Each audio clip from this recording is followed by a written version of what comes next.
पिछली क्लास में हम लोगों ने ये पढ़ा कि किस तरीके से बैक्टीरिया को कल्चर किया जाता है और कल्चर करने के पश्चात उन्हें कैसे लॉन्ग टर्म और शॉर्ट टर्म में स्टोर किया जाता है। इस दौरान हम लोगों ने ये भी पढ़ा था कि स्टोरेज करने के दौरान जो चुनौती होती है वो ये कि कल्चर मीडियम में रहते रहते बैक्टीरिया में जेनेटिक चेंज हो जाते हैं, म्यूटेशन हो जाते हैं और उनकी स्ट्रेन बदल जाती है।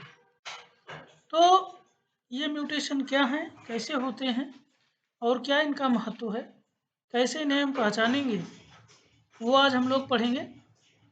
तो म्यूटेशन एक बहुत ही पॉपुलर टर्म है जिससे हम सभी लोग भली भांति परिचित हैं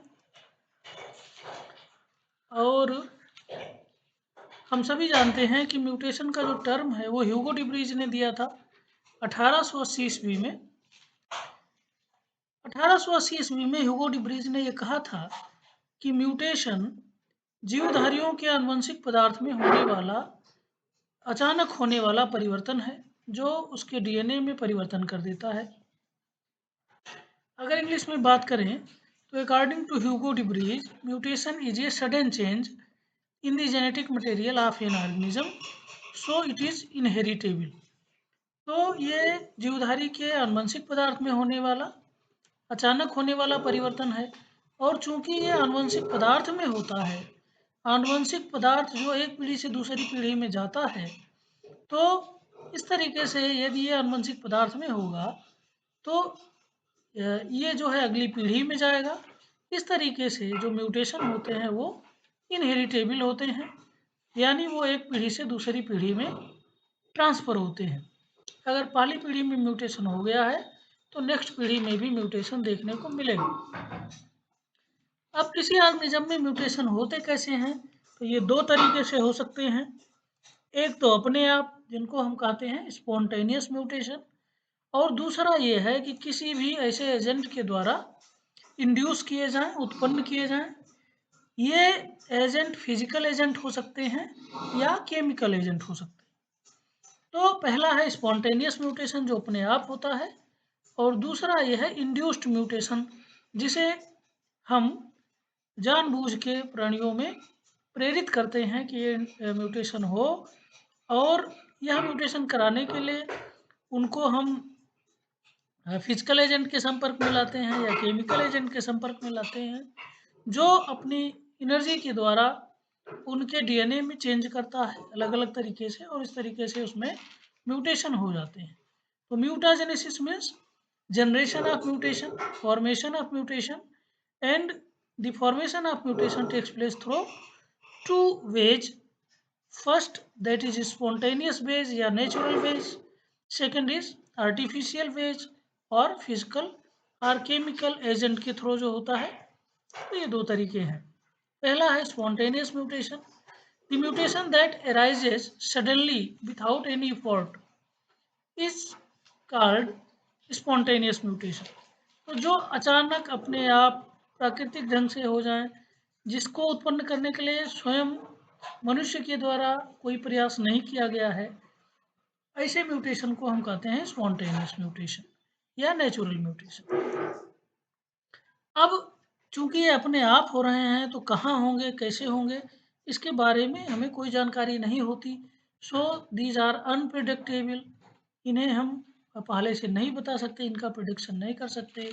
it is not sure which gene will mutated and what will be the nature of mutated gene. तो इसमें यह निश्चित नहीं होता कि इसके प्रभाव जो नेचुरल म्यूटेशन होने वाला है वो किस जीन में होगा, और जिस जीन में होगा उसमें म्यूटेशन के बाद उसका नेचर क्या होगा, यानी वह जीन जो बदल गई है अब वो किस तरीके से काम करेगी और उसका कोई प्रभाव दिखेगा या नहीं दिखेगा। ये सारी चीज़ें अनप्रिडिक्टेबल होती हैं, श्योर नहीं होती हैं। ये विशेषता है स्पॉन्टेनियस म्यूटेशन का, जो अपने आप होता है। तो ये अनप्रिडिक्टेबल है, नॉट श्योर है, और हम बिल्कुल नहीं कह सकते किस जीन में होगा और जिस जीन में होगा उसका नेचर क्या होगा। Thus, this spontaneous mutation arises randomly in a population of organism।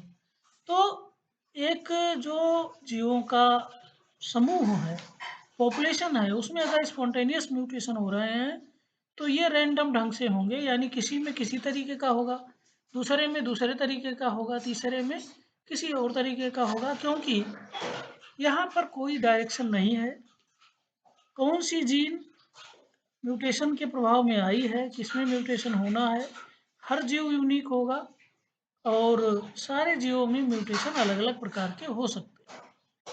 तो नेचुरल म्यूटेशन जो है या स्पॉन्टेनियस म्यूटेशन ऑलवेज रैंडम होते हैं पॉपुलेशन में, और इसके प्रभाव से जो उत्पन्न होगा उन्हें हम प्रिडिक्ट नहीं कर सकते, उनको हम बता नहीं सकते। जीवधारियों में जिनमें हो रहा है उनमें समानता भी नहीं होगी, क्योंकि ये कहीं भी हो सकते हैं, किसी में भी हो सकते हैं। दूसरा जो तरीका है वो है इंड्यूस्ड म्यूटेशन का, जिसे ह्यूमन बींग्स के द्वारा प्रेरित किया जाता है, और ऐसे म्यूटेशन हम अमूमन स्टडी के लिए करते हैं, पता लगाने के लिए कि कौन सी जीन किस वर्क को कंट्रोल कर रही है, और अगर उसमें चेंज हो जाता है तो किस तरीके का चेंज कैसा प्रभाव उत्पन्न करेगा। तो the mutation that arises due to effect of addition of chemicals और radiation is called induced mutation. तो ऐसा म्यूटेशन जो किसी पॉपुलेशन में केमिकल को ऐड करने से उत्पन्न होता हो या रेडिएशन के प्रभाव से उत्पन्न होता हो, उसे हम इंड्यूस्ड म्यूटेशन कहते हैं।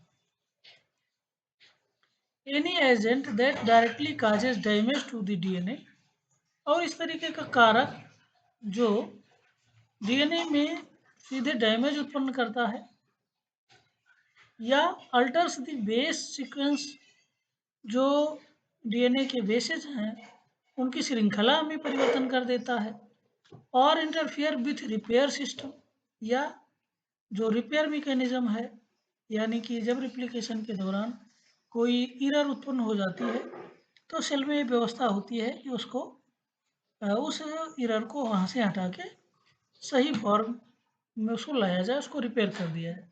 तो इस व्यवस्था में भी गड़बड़ी करके, अगर इस व्यवस्था में गड़बड़ी हो गई किसी कारणवश, तो जो दोष आया है, जो एरर आया है, वो एज सच बना रहेगा, और वो भी एक तरीके का म्यूटेशन माना जाए।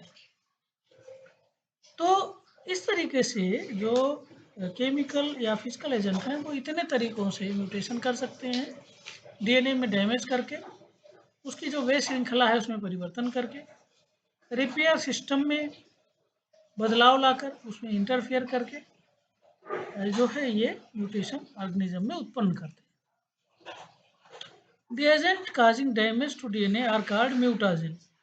और ये सारे कारक, चाहे वो केमिकल हो या फिजिकल हो, जो डीएनए में परिवर्तन लाता है उसे हम म्यूटाजेन कहते हैं, और इस तरीके से जो म्यूटेशन उत्पन्न होता है उसको हम म्यूटाजेनेसिस कहते हैं।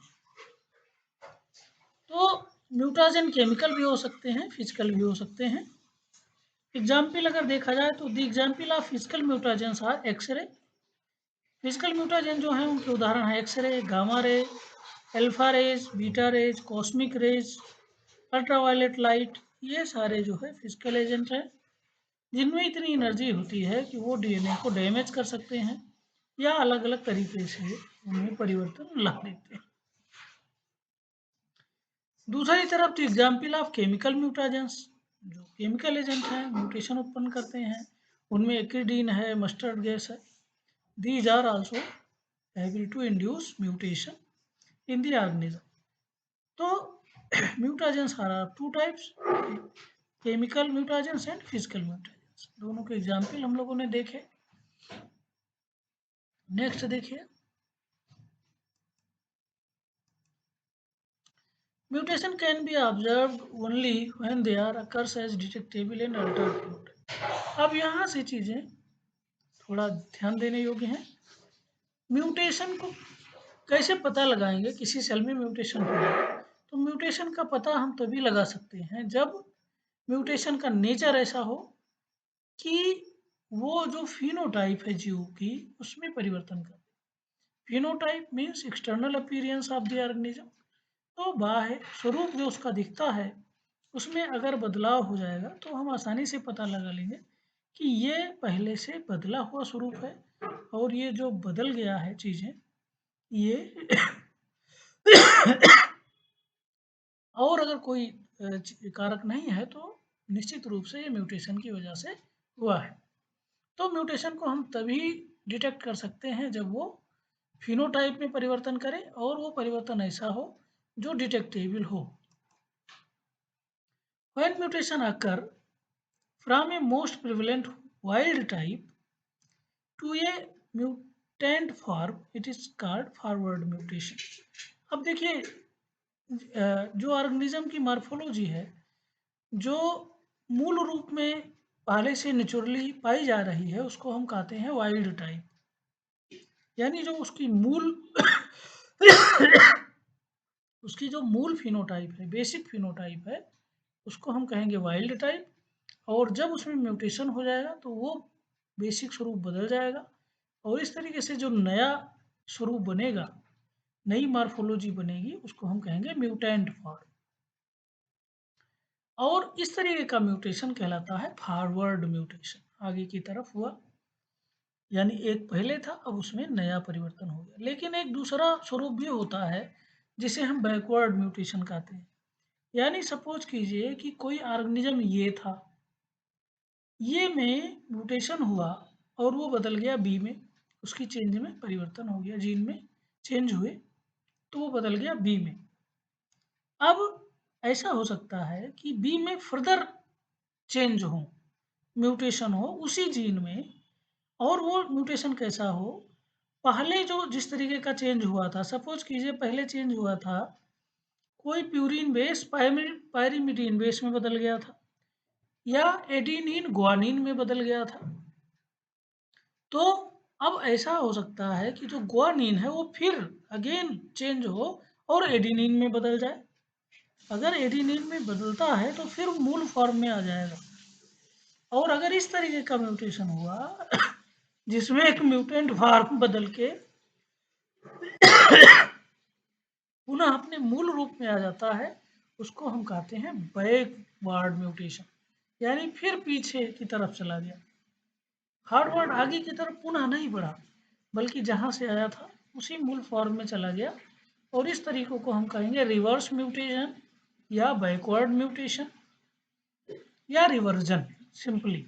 तो म्यूटेशन दो तरीके के हो सकते हैं, फॉरवर्ड म्यूटेशन जब वाइल्ड टाइप से न्यू फिनोटाइप बने, और अगर न्यू फिनोटाइप से फिर वाइल्ड टाइप में बदल जाए तो उसे हम कहेंगे बैकवर्ड म्यूटेशन।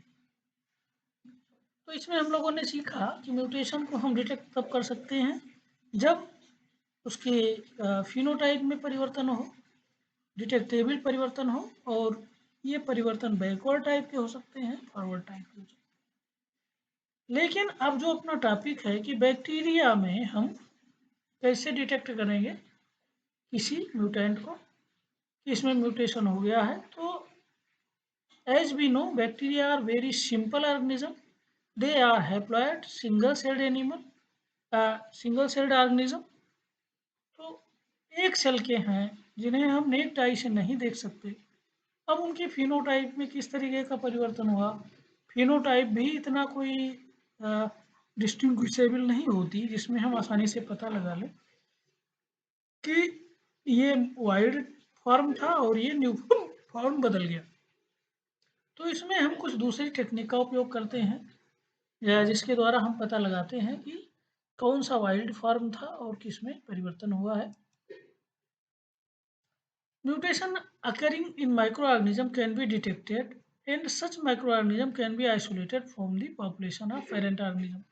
तो कुछ ऐसी विधियां हैं जिसके द्वारा जो माइक्रो ऑर्गेनिज्म में म्यूटेशन होते हैं उन्हें हम पहचान सकते हैं और ऐसे माइक्रो ऑर्गेनिज्म को मूल पॉपुलेशन से आइसोलेट भी कर सकते हैं, पेरेंट ऑर्गेनिज्म से अलग कर सकते हैं कि ये भाई मूल है, नेचुरली अकरिंग फॉर्म है, और ये जो है इससे बदला हुआ फॉर्म है। किन किन विधियों से कर सकते हैं? While studying mutation, we must be aware of wild type character of an organism so that mutant can easily be detected. इसके लिए क्या ज़रूरी है, जब हम म्यूटेशन की स्टडी कर रहे हों तो ये ज़रूरी है कि हमें जिस जीव में कर रहे हैं उसके वाइल्ड फॉर्म का जो मूल फॉर्म है उसके बारे में जानकारी हो, जो उसका नेचुरल स्वरूप है वो अगर हम जानते होंगे, तभी तो जो बदला हुआ स्वरूप है उसको अलग कर पाएंगे कि भाई ये पहले का था और ये नया आया। अगर हमें उसके वाइल्ड फार्म या मूल फार्म के बारे में जानकारी नहीं है, तो उसके बदले हुए स्वरूप के बारे में कैसे हम कह सकते हैं कि ये जो है बाद में बना। तो in order to detect a mutation, we must have the knowledge of wild type of phenotype, wild form of phenotype. अब अगर हमें जो है ये पता है कि उसकी वाइल्ड टाइप ये है और म्यूटेंट फॉर्म ये है, तो उसके द्वारा हम दोनों का पता लगाते हैं। बैक्टीरिया के केस में या जो दूसरे माइक्रो ऑर्गेनिज्म है, ऑर्गेनिज्म है, उनमें म्यूटेशन को डिटेक्ट करना इसलिए भी थोड़ा कठिन है क्योंकि म्यूटेशन आर वेरी रेयर। कैसे रेयर हैं ये? 10⁻7 टू 10⁻11 सेल में, यानी ये मान के चलिए अरबों खरबों कोशिकाओं में किसी एक कोशिका में म्यूटेशन होता है, यानी म्यूटेशन की रेट बहुत बहुत स्लो है।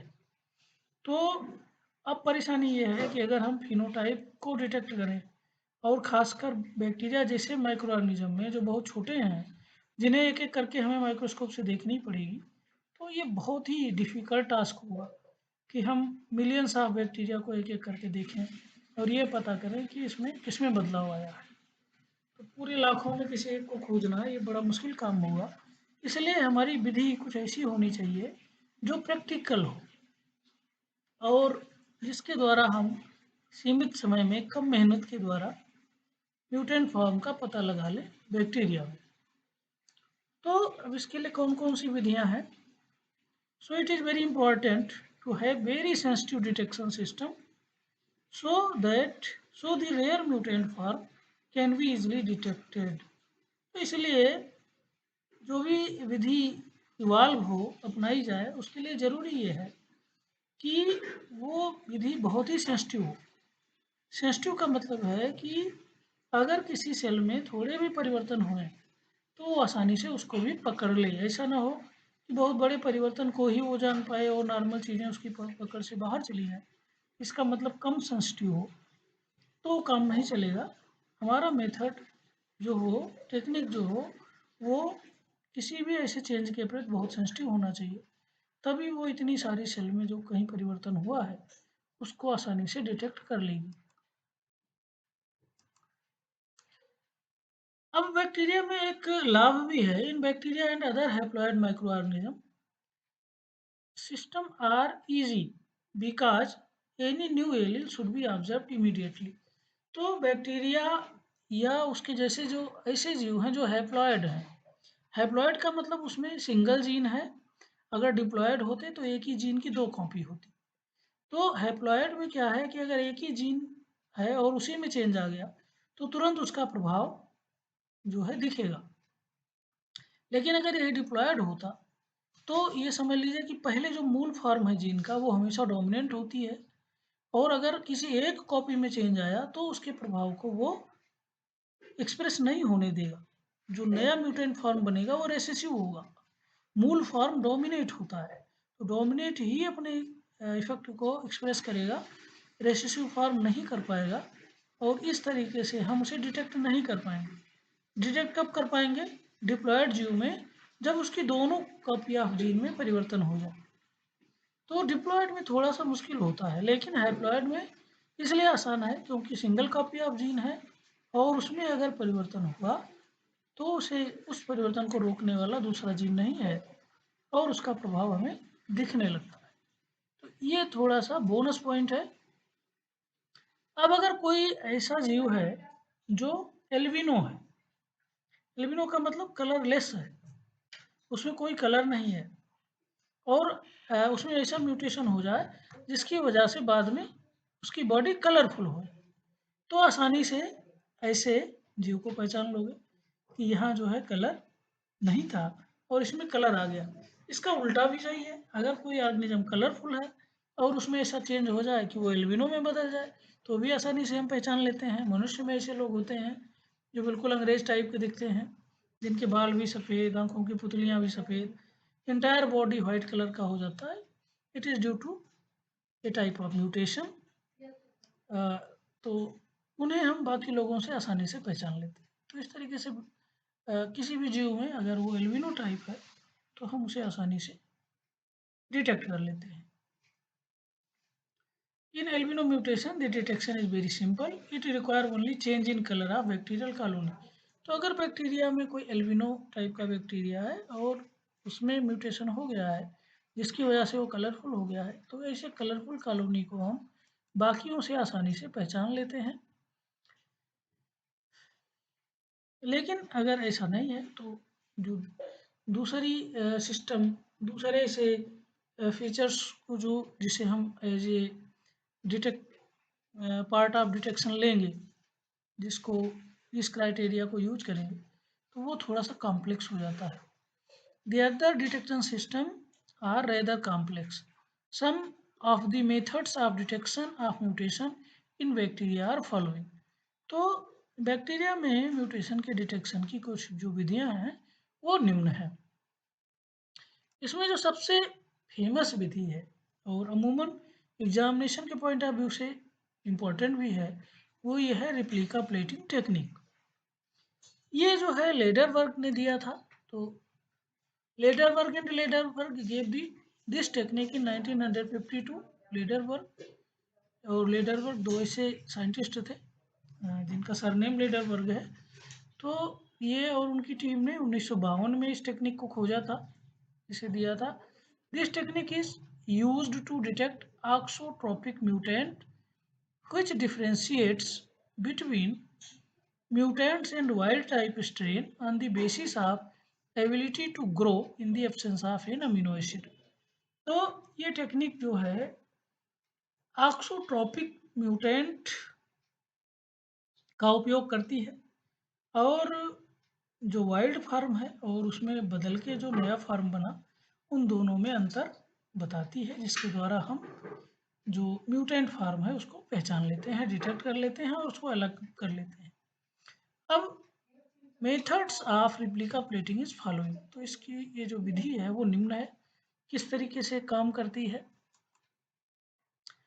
First of all, to take a culture of bacteria and mix it with a mutagen to create mutation in the bacterial colony.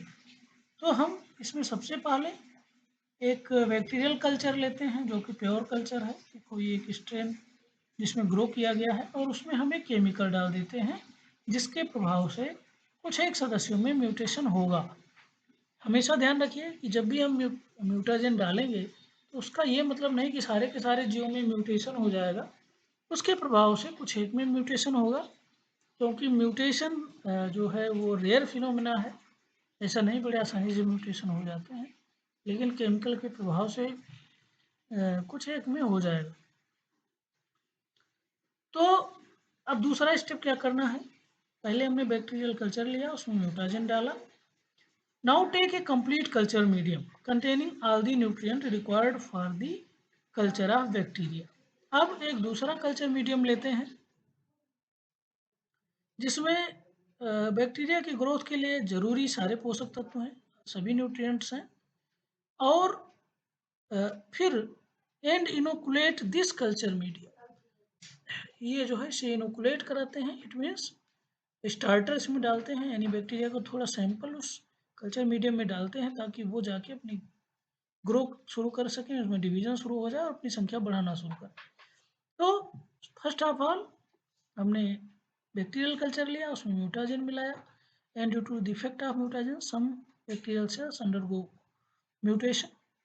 अब एक दूसरा कल्चर मीडिया लिया जिसमें सारे न्यूट्रिएंट्स हैं, उसमें जो पहले का कल्चर मीडिया था उनमें से बैक्टीरिया को लेकर इनोकुलेट करा देते हैं, और इनोकुलेट कराने के बाद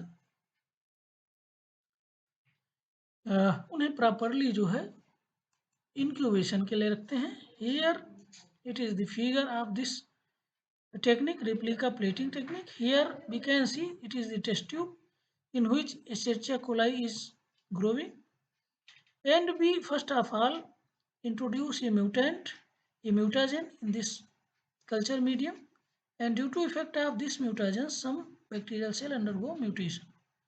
Now we take a second culture plate which have almost all the nutrients. This culture plate is also called as master plate. Complete medium है, इसको master plate भी कहते हैं. और we inoculate this culture medium with the previously known bacterial culture. तो ये bacteria इसमें जो है ग्रो करते हैं. सेकेंड स्टेप में नाउ वी विल टेक ये sterile piece of velvet cloths and press at this culture plate. तो एक स्टेराइल पीस मखमल के कपड़े का एक स्टेराइल पीस लेते हैं और इस पर प्रेस करते हैं. And due to the pressing some bacterial cells gets attached with this velvet class. And what is the peculiar feature या unique feature of this method is that the bacterial cell that get stick to this velvet cloths, their position will be same as they were in the master plate. यानी master plate में जो bacterial colony जहाँ जहाँ थी उसी point पर velvet में ही जाके चिपक जाएंगे. The distance between two nearby colony will be same almost equal as they were in the master plate. तो ये उसका रिप्लिका यानी फोटो कॉपी इस पे आ जाती है. Now we take two fresh culture medium, two fresh plate with culture medium. और ये जो टू फ्रेश प्लेट हैं both are different in the view of that ये culture plate contain all the nutrient and another culture plate contain limited amount of ये amino acid. तो जो हमने नई कल्चर प्लेट ली दो तरीके की, एक में सारे न्यूट्रिएंट्स हैं, it means it is similar to the master plate, and another plate in which there is little amount of ये particular amino acid. थोड़ा सा हमने वो डाला, ज़्यादा नहीं डाला. And we press this velvet cloths to both these culture plates in order to inoculate the bacteria. इस वेलवेट क्लॉथ को जिसमें हमने पहले मास्टर प्लेट से बैक्टीरिया को ट्रांसफ़र कर लिया था उसको इन दोनों से प्रेस करते हैं. तो यहाँ पर बैक्टीरिया जो चिपके हुए हैं अपने अपने पोजीशन पर इक्वली उसी फोटो कॉपी के जैसा, जैसे हम लोग ठप्पा लगाते हैं ना तो एक का जो इमेज है वो दूसरे पर ट्रांसफ़र हो जाता है. तो ठीक उसका जो रिप्लिका है वो इन पे ट्रांसफ़र हो जाएगा. उन्हीं उन्हीं बिंदुओं पर बैक्टीरिया जाएंगे जिन बिंदुओं से वो उठाए गए हैं. अब चूंकि फर्स्ट कल्चर प्लेट जो कि कंप्लीट न्यूट्रिएंट वाली है इसमें तो सारे कल्चर बैक्टीरिया ग्रो करेंगे. लेकिन सेकंड में जो है इसमें क्या होगा कि जिसमें हमने अमीनो एसिड थोड़ा लिया है तो after 1 or 2 days this amino acid gets exhausted, या यूँ कहें कि this amino acid gets consumed by this growing bacteria. और now this amino acid is no more available for next bacteria which is going to be grow. तो शुरू में तो ये ग्रो करेंगे लेकिन इसके बाद क्या होगा, जैसे ही अमीनो एसिड जिसको हम थोड़ा लिए थे वो इस मीडियम में ख़त्म हो जाएगा तो यहाँ पर क्या होगा कि वही बैक्टीरिया जिनमें इस अमीनो एसिड को सिंथेसिस करने की कैपेबिलिटी नहीं है, और ये कैपेबिलिटी गायब क्यों हुई? ये कैपेबिलिटी गायब इसलिए हुई क्योंकि जब हमने इसमें म्यूटाजन डाला था तो ड्यू टू म्यूटेशन होने की वजह से उसमें उस पर्टिकुलर अमीनो एसिड के निर्माण करने की कैपेबिलिटी गायब हो गई है. तो जैसे ही मीडियम में वो अमीनो एसिड ख़त्म होगा, चूँकि उस बैक्टीरिया में जो कि म्यूटेंट हो गया है जिसमें उस अमीनो एसिड को स्वयं से बनाने की क्षमता नहीं है, वो ग्रो नहीं कर पाएगा और धीरे धीरे वो मरने लगेगा. तो वो बैक्टीरियल कॉलोनी वहाँ पर समाप्त हो जाएगी. अब हम इस मास्टर प्लेट से कंपेयर करेंगे तो the place at which the bacterial colony gets destroyed, that point will be the mutant that point will be the point of mutant form of bacteria. तो यहाँ पर ये जो बिंदु है जहाँ पर ये डिस्ट्रॉयड हुई है, यहाँ पर जो बैक्टीरिया की कॉलोनी है वो कैसी है, म्यूटेंट फॉर्म है। तो यहाँ जो ये दूसरी प्लेट हमने ली है इसी के बराबर वाली, इसके इक्वल पॉइंट पर जो बैक्टीरियल कॉलोनी ग्रो कर रही है जिसमें सारे न्यूट्रिएंट पहले से हैं, यही है म्यूटेंट कॉलोनी और यहाँ से इसे हम अलग कर लेंगे। तो ये वो मेथड है रेप्लिका प्लेटिंग टेक्निक जिसमें हम बैक्टीरियल कॉलोनी में से म्यूटेंट कॉलोनी को डिटेक्ट करते हैं और उन्हें हम आइसोलेट करते हैं। तो ये पूरी विधि है। अब एक बार फिर से इसको रिवाइज कर लेते हैं। 1952 में लीडरबर्ग ने दिया था। पहले हमने एक बैक्टीरियल कॉलोनी ली जिसमें म्यूटाजेंस को मिलाया, फिर एक फ्रेश कल्चर मीडिया लिया जो कि मास्टर कल्चर मीडिया है जिसमें सारे न्यूट्रिएंट्स जो है वो हैं, और इसमें जो है हम इस बैक्टीरिया को इनोकुलेट करा देते हैं, फिर उसको इंक्यूबेट करते हैं, बैक्टीरियल कॉलोनीज में ग्रो करनी शुरू हो जाती है, ग्रो करती है। अब इसके बाद जो है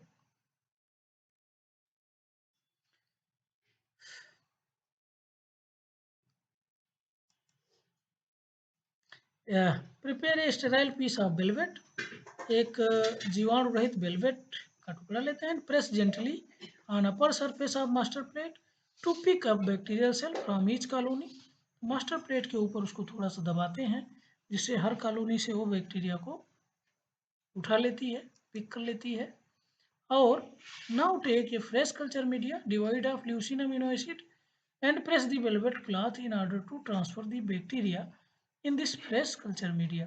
तो अब फ्रेश कल्चर मीडिया लेते हैं और इसमें से एक कल्चर मीडिया ऐसा है जो ल्यूसीन अमीनो एसिड से रहित है, यानी ल्यूसीन अमीनो एसिड नहीं है उसमें। तो उन दोनों में फिर इस वेलवेट क्लॉथ को प्रेस करते हैं ताकि बैक्टीरिया उसमें ट्रांसफ़र हो जाए और फिर उनकी ग्रोथ को देखते हैं। तो जो कंप्लीट मीडिया है जो सिमिलर टू मास्टर प्लेट है उसमें तो सारी कॉलोनियाँ अपनी अपनी जगह पर ग्रो करती हैं, लेकिन जिसमें एक पर्टिकुलर अमीनो एसिड नहीं है तो उसमें म्यूटेंट फॉर्म ग्रो नहीं कर पाता क्योंकि वो उसको सिंथेसाइज नहीं कर सकता। दूसरी जो कॉलोनियाँ हैं जिसमें म्यूटेशन नहीं हुआ है वो ग्रो कर पाएंगी क्योंकि उनमें अपने से उस अमीनो एसिड को बनाने की कैपेसिटी है, तो वो उस मीडियम में अमीनो एसिड के ना होते हुए भी ग्रो कर जाती हैं। इस तरीके से जिस पॉइंट से बैक्टीरिया गायब हुआ है, इसकी कॉलोनी नहीं डेवलप हुई है, उस पॉइंट को हम जो उसके इक्वल दूसरी प्लेट है उस पर हम डिटरमाइन कर लेते हैं और उसे डिटेक्ट करके उसको आइसोलेट कर लेते हैं। वही जो है वो म्यूटेंट फॉर्म होती है।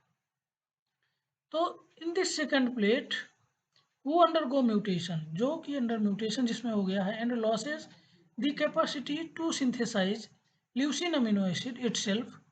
तो जिसमें म्यूटेशन हो गया है और जिसने अपनी ल्यूसीन अमीनो एसिड बनाने की क्षमता खो दी है, विल नॉट ग्रो, वो ग्रो नहीं करेगी, and this will be the indication of mutation in the bacterial colony. तो ये जो है ये संकेत होगा उस बैक्टीरिया कॉलोनी का जिसमें म्यूटेशन हो गया है। तो this is the first method of detection of mutation in bacteria and isolation of mutant form. Now this bacterial colony is isolated from the master plate. So this is the method of isolation of mutant. तो इसमें हम लोगों ने ये जो है सीखा कि म्यूटेशन क्या है और म्यूटेंट जो है वो किस तरीके से डिटेक्ट किए जाते हैं और अल्टीमेटली कैसे हम उन्हें आइसोलेट करते हैं। पहली ऐसी मेथड थी, बहुत ही पॉपुलर मेथड है जिसको हम कहते हैं रेप्लिका प्लेटिंग टेक्निक, जिसको लीडरबर्ग ने 1952 में दिया था। इसके बाद जो दूसरा मेथड है जिसको एम्स टेस्ट कहा जाता है, उसे हम नेक्स्ट वीडियो में पढ़ेंगे।